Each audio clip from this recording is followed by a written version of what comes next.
how you started getting into riding. How did you first get into bikes? Oh, wow.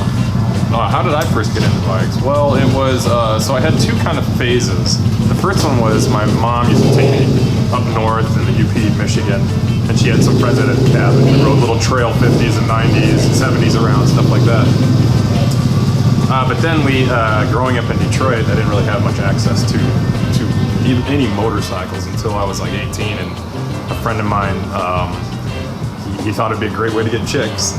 And so we went in on a motorcycle, and we both owned the same motorcycle, and we just shared it, traded it off, and found out that it did work. So we were like, oh, we gotta get two of these.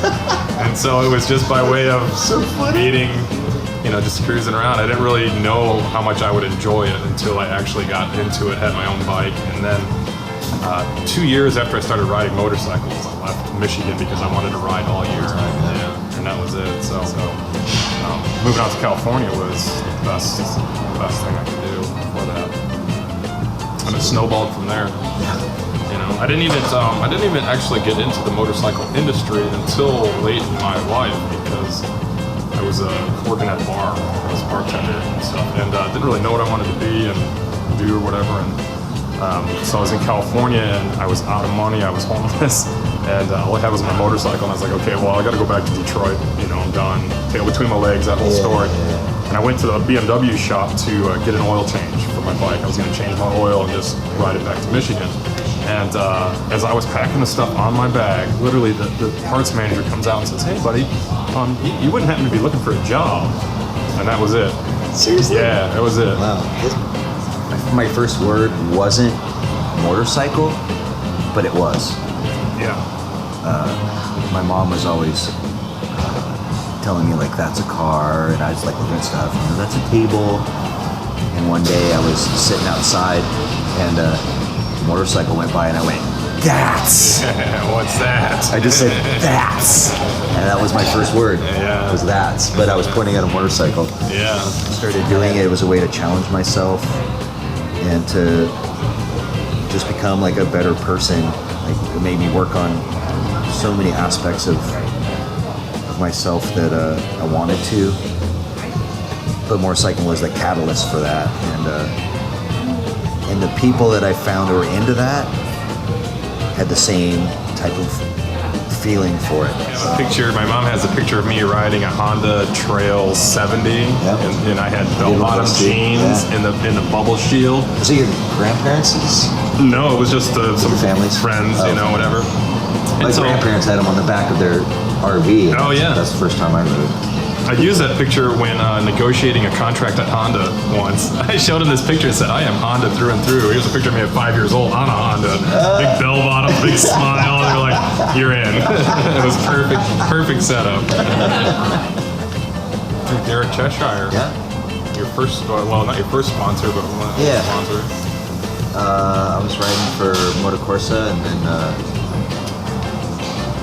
ended up going over to Cheshire to have him work on my Niner, and you kept blowing motors in that thing, right? No, I blew one, but that was my fault for not ponying up extra money for some pistons when he took it apart. I was like, how much are those? Those are fine. They look fine, right? All right. I'm still roundish. So I moved out of that shop in 2010, and then I think I saw you almost a year later after that. Yeah, because you were racing that Ducati for a little while too, and I was helping you with that project there. And then we went on to the Frankenbike. Which I still have sitting in a friend's garage. And I got to go over there and rip the tack off of it to use on the Kramer. Right on. It's a parts bike. Totally. It's a parts bike. I know. I already stolen a couple things off of it. We looked at it as being a success because of how well you did. And that bike probably would not have done that well had we not cared for it like we did either, you know what I mean? Well, 2017 was great. Track record, and won every race but one. Yeah. And that was on Frankenbike, right? That was on the Frankenbike, and the only race I got a second in, I started from the pit lane. Yeah. Because we couldn't get it started because the battery on my roller starter had died. Yeah. And we couldn't bump it. Yeah. And then we finally got it started, and the grid was already lined up, and I was like, oh no, I'm not gonna be able to go out. And then I ended up getting a second. It was phenomenal season. I think we covered that in the first, how we got into this is you just got determination and, you know, to me, you know, one of the things that the owner of the BMW shop taught me from day one is attention to detail. And I think for me as a race bike builder, that is something I say to myself all the time when I'm working on these is attention to detail. And, you know, from the littlest things to the largest things. So, you can't foresee everything, but if you keep that so mantra, important. then you hopefully have covered a lot more than you would have missed. So. Well, that's my theory with tattooing too. Like, that's why I named my shop Evertrue, is to set the bar really high. You know, we're not perfect, but if you try to be your best, then hopefully you'll get close. You know, you asked, what does it take to accomplish that? Like, you can't just have a rider, you can't just have a bike, you can't just have a mechanic. It is a team effort of putting all that together. There's so many things that go into it, from financial to mental, physical, and then the support to do it. I could never do it on my own. You know, you couldn't do it on your own. It's like a symbiotic thing. It definitely is a symbiotic thing, and people miss that. And there's a lot of racers that try and do it on their own, and I think they spend a lot more stress and energy, you know, trying to just dot all their I's and cross all their T's and stuff, than they do just being able to focus. It takes so much focus to do all the other stuff that it takes away from, like, so when you're working on my bike, you know, I'm looking at track footage, I'm going over my data, I'm looking at, like, where am I closing the throttle, where am I getting on the throttle, where am I getting on the brakes, like, how can I change that line, you know? And if I'm worrying about, like, oh, did I do this and this to the bike, it's taken away from, you know, my strengths, which aren't mechanics. Though I don't have an off season.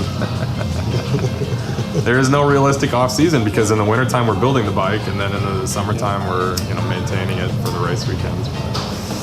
Well, you start in December and hopefully finish by February, but it always runs into March. So, and then April. Sometimes April. It's the Friday before go. Yeah, it usually is, for whatever reason. I don't know how it works out, but you know, we're usually, you know, come first round, it's a week before the first round, and the bikes are still just, you know, just finding them up, trying to get everything just right. Because my goal as a builder is to not see them all summer.